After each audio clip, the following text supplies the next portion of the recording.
nas, Boga mi, blizu 100. Idemo sad u nedelju na Kajmakčalana, posle toga idemo na Staravinski vis, to je mesto gde je poginuo legendarni vojvoda Vuk.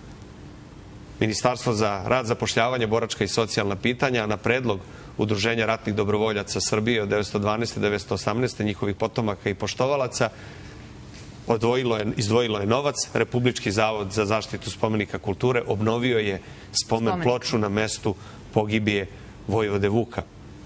Idemo da otkrijemo tu spomen ploču. Ali ništa nismo uradili samo time. Ako desetine hiljada mališana u Beogradu i onih koji dođu u Beograd ne naučimo ko je bio vojvoda Vuk.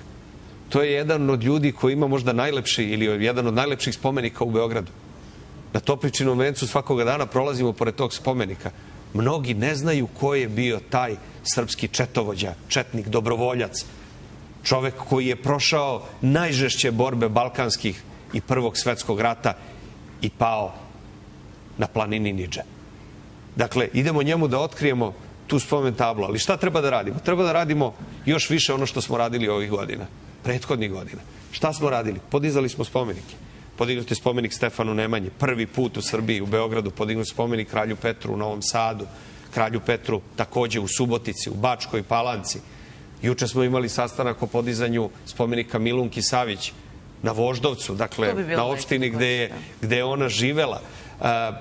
Da snimamo filmove, kao što je snimljena Dara iz Jasenovca, kao što je snimljena Zaspanka za vojnika, kao što je snimljen Kralj Petar I. Da nastavimo sa time. Čuo sam da će se snimati još neki dobri filmovi sa nacionalnom tematikom. Da pratimo tehnološki napredak i koristimo sve moderne multimedijalne forme da svoju istoriju, svoju slavnu prošlost i div junake te prošlosti afirmišemo.